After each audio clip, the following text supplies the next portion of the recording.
What is up, guys? Forbiddenxgamer here, and today I'm going to be showing you how to become a vampire and what you can do as a vampire. Currently, I'm on Voxmc. It's a very fun server. Check it out. IP will be in the description, and it gives you an opportunity to become a vampire or a werewolf. And today I'm going to be showing you the vampire side. Currently, I am a vampire. Awesome sauce there is not. There's two ways to become a vampire. You can have your intent on/off.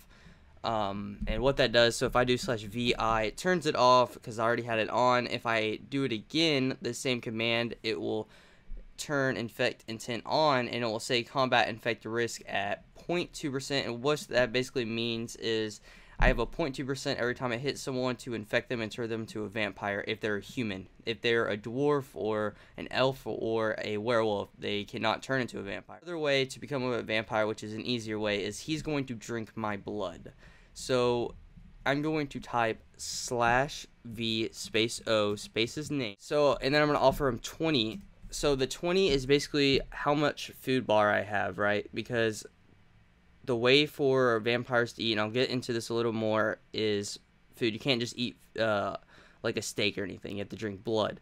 And half of one equals one. So if I were to do one, it would take half of one of my food bars right there. So if I do 20, I'm going to offer him 20. He's going to do /v space A, which accepts it. And now if he does /v space S, it's going to show up. Currently, it won't do that to me since I'm already a vampire, but it's going to tell me if he's infected. What does it say when you do /v space S? It says I've been infected with 5%. So it's going to take approximately an hour for him to become a vampire, and it's going to be very annoying, you could say. You're going to get a lot of dizziness. Your screen's going to shake every now and then, and it's going to be saying your fangs are growing and chat and stuff. Now, you can go and cure it. You can go to the chapel and cure it for a diamond, 10 sugar, 10 wheat, and a water bucket. Or you could become a vampire. So when you become a vampire, you're going to have to eat. You can't eat steak. You can't eat anything except blood. So you see how my food is all the way down. So there's two ways to become a vampire, or to drink blood. There's three, but one of them is drinking a bottle. The other two, though, are more commonly used. Hitting someone, say a chicken, hitting a pig, a chicken, or anything will slowly restore your hunger bar. Or if you have Unholy Drain spell, which is a vampire spell, and you hit someone, you can use it every 3 seconds. It will slowly bring your food bar back.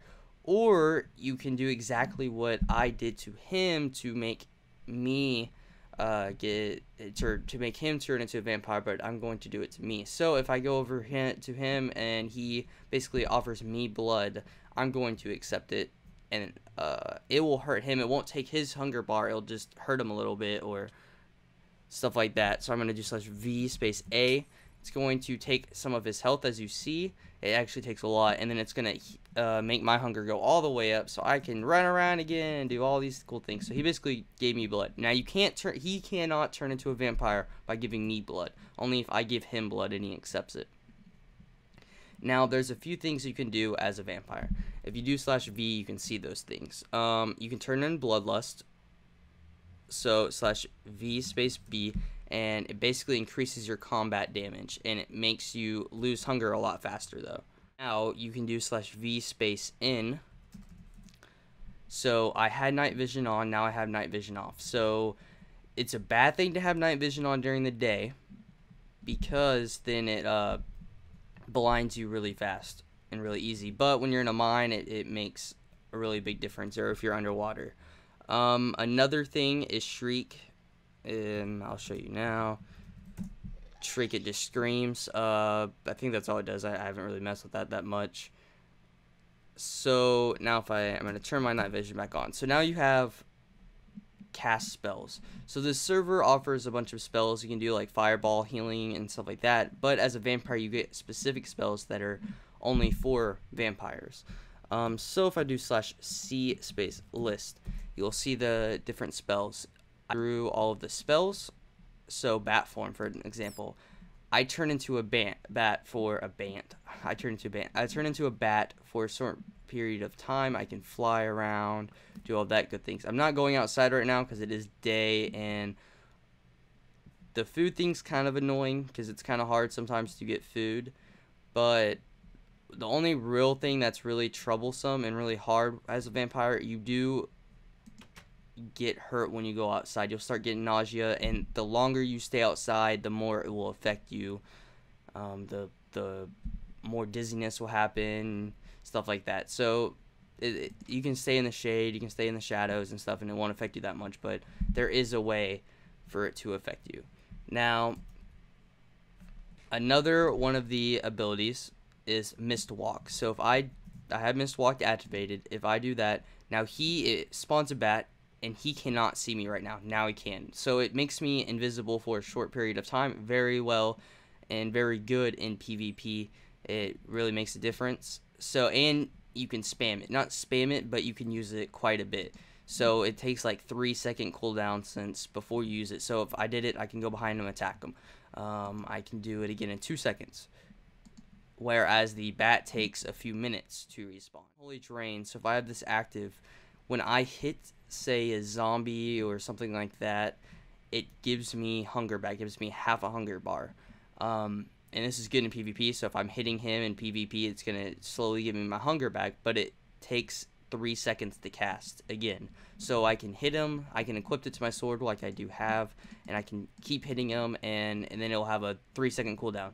And then I have to do it again and hit him again, and then there'll be a 3-second cooldown to hit him again. Another thing is really cool, as when you're a vampire, you take no fall damage, alright?